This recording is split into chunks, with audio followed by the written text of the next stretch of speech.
Welcome back, everybody. This Week in America, website thisweekinamerica.us. As mentioned, back with us on the program, Dr. Alan Hedberg. He's a clinical psychologist, maintains a private practice in Fresno, California, received his doctorate in 1969 from Queen's University in Canada, published over 75 papers, presented many professional seminars on various topics such as addiction problems, marriage and family enrichment, the aging brain, depression, and leadership. He's a contributing author to a number of books. He's written 7 books, now working on book number 8.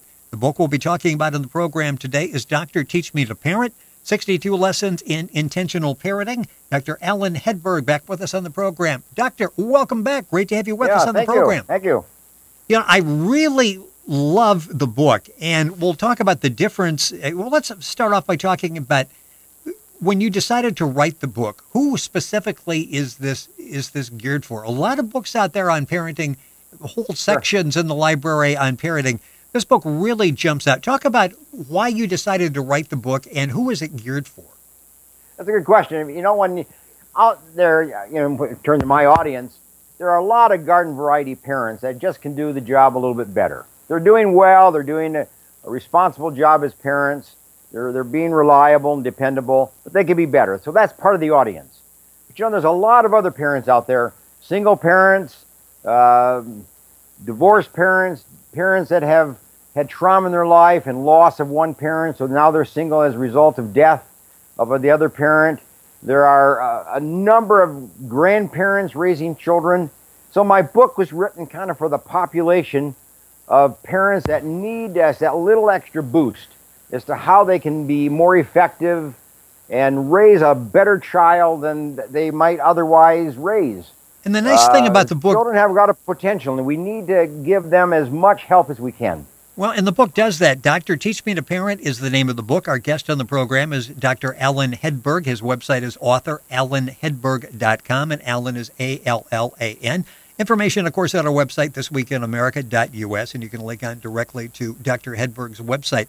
This is a great book if you are new parents where you're raising a baby. If you've got teenagers, a lot of great information there as well. If your kids are in the 20s and 30s and they're having kids, it's a great book as well. Sure. And what's really interesting and sets it apart is the style of the book. It's not just you all talking. You've got different sections in there. The problem, ask the teacher, homework suggestions. Talk a little bit about how you went about setting this up, because it really requires the reader to be engaged as he's reading the book. You know, it's easy to write a book and just kind of tell people what to do. Yeah. But what I've tried to do is to write a book with the idea of a problem that is typical in the average home, like anger and, drugs and kind of children that are more depressed or anxious or unforthcoming. Children that have certain kind of problems. And what I've tried to do is to give parents some very specific activities that they can do to help that child become better, to become more outgoing, to be more effective, to be more competent, as an individual child. So what I try to do is to say, okay, here are some activities you can do as a parent. Here are some of the things you can do with your children. Here are the things you can do as a family. But you can also coordinate with people in the community that also play a role in your children's life, such as teachers. So go to the school, have a discussion with the teacher, ask the teacher for help, ask the teacher to help you do something, ask the teacher to interact with your child in a certain kind of way so that you take advantage of a teacher who has 5 hours or 6 hours with a student every day. Let's use teachers in an effective way to help you accomplish your goal that you're trying to do with your child. And when you're talking about... Ask the teacher. Well, and during the ask the teacher portions of the book, you actually tell the parent what to ask. It's not like just go in and you're sort of rambling through something with the teacher. It's very focused. Here is exactly what it is that you want to bring up. One section in particular, you've got a chapter called Bully, Bully, No More. There's family homework there that's very vital for this very important topic.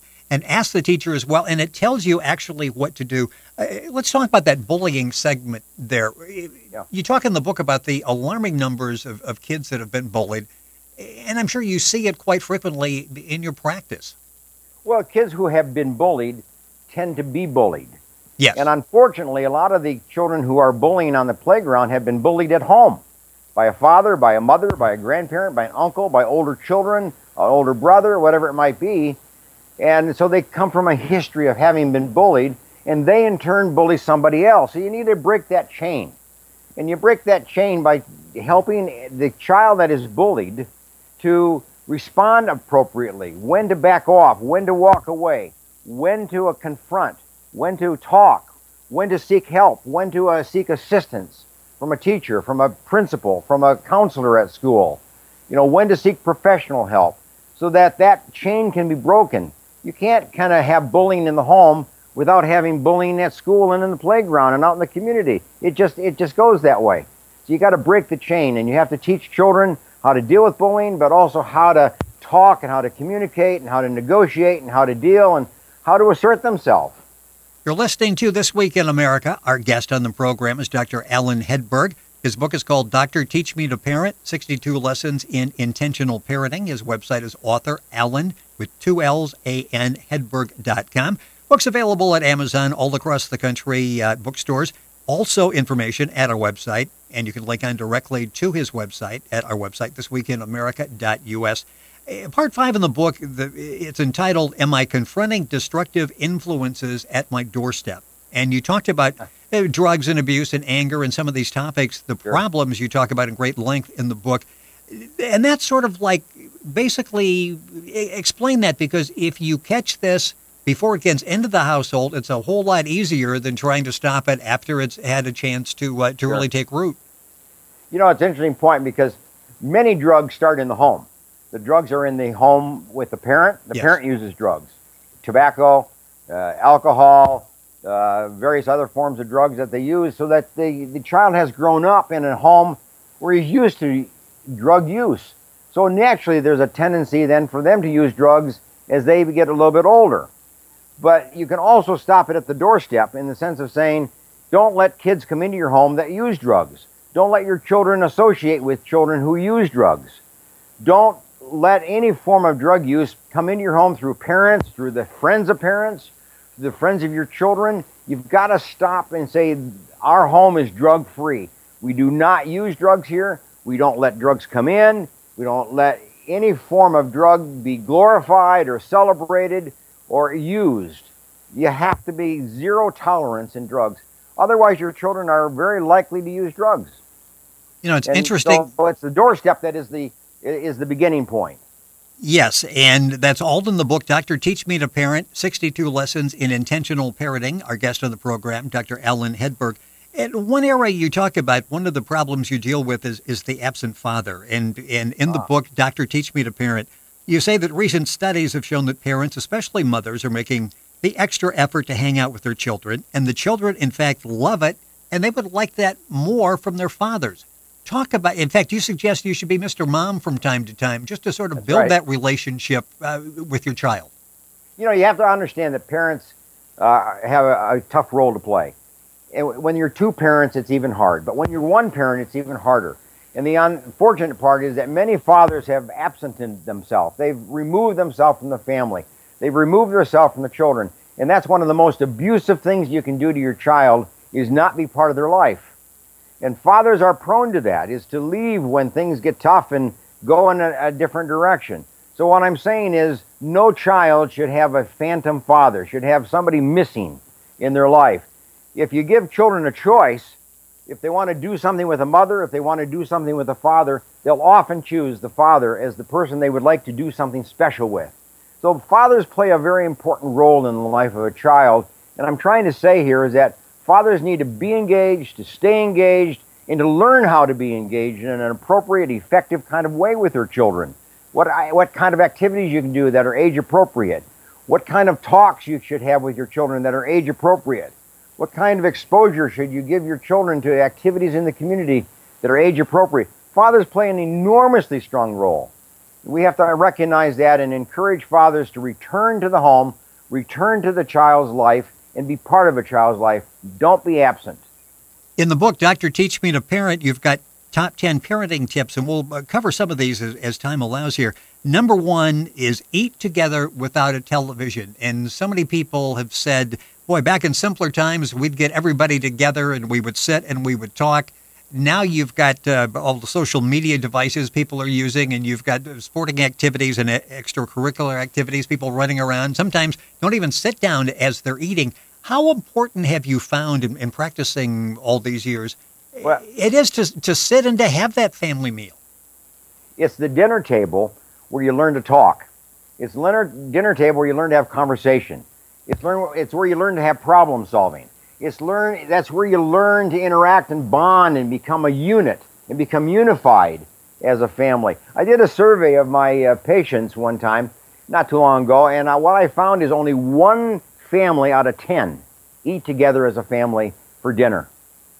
They eat in different rooms, they eat at different times, They eat different meals, they eat different food. Unfortunately, families today are not coming together at any time during the course of the day or any time during the course of the week. How can you have a unit when you don't come together? How can you have conversation when you don't come together? That's why the mealtime is so important. Number 2 in the top 10 parenting tips, observe a child's behavior. And that sounds so simple, but when you think about it, occasionally we sort of see it, but it's not really registering. We should be watching for their behavior and pick up any early warning signs. Well, there's 2 things. One, you want to pick up warning signs. Do you see a child changing? Then you better do something. You better watch more carefully. You better be engaged. But what you want to make sure is that you don't look just for bad behavior. You look for good behavior so that you can praise it, you can respond to it, you can compliment it, you can glorify it, if you will. So you want to find children doing good things and then respond to that, because that's what's going to pay off in the future. I talk about how thorough the book is, and the book is called Dr. Teach Me to Parent, 62 Lessons in Intentional Parenting. Dr. Alan Hedberg, our guest on the program. And you're thinking, boy, I run out of ways to say nice job and good for you. You've got 52 ways to say good for you in the book. So, I mean, you've got all of that. If you see positive behavior, you need to reinforce that. And here are some phrases that you can use to go ahead and do that. You also say Rick, children don't get enough praise. Children don't get enough compliments, affirmation. Right. They just don't get enough. And we don't know how to do that. So what I tried to do in that little chapter is to say, look, there are many ways you can compliment a child. There are many ways that you can say, good for you, attaboy, I'm proud of you. You can be proud of yourself. You've done something very significant. You're magnificent. You're extraordinary. You're exceptional. I mean, you can give those words to children and plant that in their brain and in their mind as a self-esteem issue, but also as a way of saying, what you just did is worthy of a compliment. What you just did is worthy of recognition. And I want to do that. I want to recognize you for that. That's what parents do when they compliment a child after some good behavior has been engaged in. And I think when you read there are 52 different ways to say that, it must be important if there's so many ways that we need to say this and to reinforce that. Another top 10 tip is don't hesitate to say no. And so often you find parents that I guess maybe feel guilty because they're not around as much as they should be. They're off for the weekend on business, that type of thing. And sometimes they try to make up for that, I think, and you're the doctor, you can let me know or not, subconsciously make up for that by maybe saying yes too many times, and they really don't want to be the bearer of bad news and say no. How important is that to say no? Very, very important. Parents don't want to say no because children react to that. Yes. Children get mad. Children get angry when you say no. They want what they want. Of course, that's what child life is all about. But you have to not only learn how to say it, but children have to learn how to hear it and respect it and honor it and respond to it and accept it. And unless you say no, you'll raise a child that will expect anything from everybody. And we get this kind of expectation society where I expect somebody to always agree with me, always do what I want, always give me what I want. And that's not the world we live in. That's not good for children. A child will never mature and be effective if they don't learn the word no as compared to the word yes. So both those words are extremely important in parenting, and parents have to feel comfortable in being able to say, no, not at all, or not now, sometime later, we can discuss it later, we can do something about that later, but not now. The word no has to be part of every family life. You're listening to This Week in America. Our guest on the program, Dr. Alan Hedberg, author of the book, Dr. Teach Me to Parent. His website is author.alanhedberg.com. Alan is A-L-L-A-N. You can go to our website, thisweekinamerica.us, and link in directly to his website. We're talking about the top 10 parenting tips. One you mentioned is be clear in what you ask your child. And I think so often because we're dealing with adults throughout the day, and it's like, I need that report by Wednesday, just have it done. And they go ahead and they do it. They can put it together. They know what's expected. But you think about it, so oftentimes when you have conflict with your children and you really have not been explicit about what you want from them, and you're saying that's important, you really need to let them know exactly what you expect. We expect a lot of our children, but we almost expect them to read our minds. And children are not very good at that at all. Very few people are good at that. But we can't expect children to read our minds. We have to be able to say exactly what it is we want, when we want it, how we want it, and what we don't want in comparison. But we also have to help the children maybe have an illustration or have an example. But then we need to follow up with that and say, okay, what you just did is exactly what I've asked for. I appreciate that. Or you follow up by saying, look, what I asked for wasn't quite exactly what you did. Next time, let's change it this way, or let's modify it this way, so that children can learn what it is that we want. You see, punishment just says to a child, don't do that. It never says to a child what to do. So you have to add the clarification of that by letting children know not only what to not do, but what to do. And that's why you have to be very clear and very precise. Dr. Alan Hedberg, our guest on This Week in America. The book is called Dr. Teach Me to Parent, 62 Lessons in Intentional Parenting. His website, author, alanhedberg.com. Alan is A-L-L-A-N, alanhedberg.com. And you can go to our website, thisweekinamerica.us, and link on and get all of the information on the book. A minute or so left in the program, and number 10 is really interesting in the top 10 parenting tips, and they are available in the book, Dr. Teach Me to Parent. Love each other as husband and wife. And I guess this goes back to what we were talking about with the importance of the doorstep and recognizing the symbolism of that. It's so important, and talk about that. Having that loving relationship where you're not yelling back and forth and then you can't figure out why your kids are yelling back and forth. Well, parents are examples. Parents are models. Children imitate parent behavior. That's how you learn social behaviors, by imitating how two parents interact with each other. So if you have a negative example, you're going to have negative behavior in children. If you have a positive example in parenting relationships, you're going to have a greater likelihood that children will relate positively to their friends and then eventually to their spouse later on in life. So it's the idea of saying what's the most important thing that a parent can give a child is a good example, is a good relationship with each other as parents. And then parents will be pleased with what they raise and what they see coming out of their home later on in life, and children will have a greater level of success as they marry and as they move on in life, in work and in school and in all of their relationships, because they have something to draw back on as an example of how to live and how to relate and how to solve problems and how to discuss and how to make decisions and how to affirm each other and be happy with each other. It is an excellent book. It's called Dr. Teach Me to Parent, 62 Lessons in Intentional Parenting, available wherever books are sold across the country. Go, of course, to Amazon.com and get information, or Dr. Alan Hedberg's website, which is authораlanhedberg.com. You can link on directly from our website, thisweekinamerica.us. Doctor, always a pleasure to have you on the program. Much more to talk about. We will have you back once again. Thank you for joining us. Appreciate it. Great information on the program. Thanks for your question. They were very excellent. Very good. Thank you very much. Thank you. We'll have Dr. Hedberg back in the program. And again, information available at our website, thisweekinamerica.us.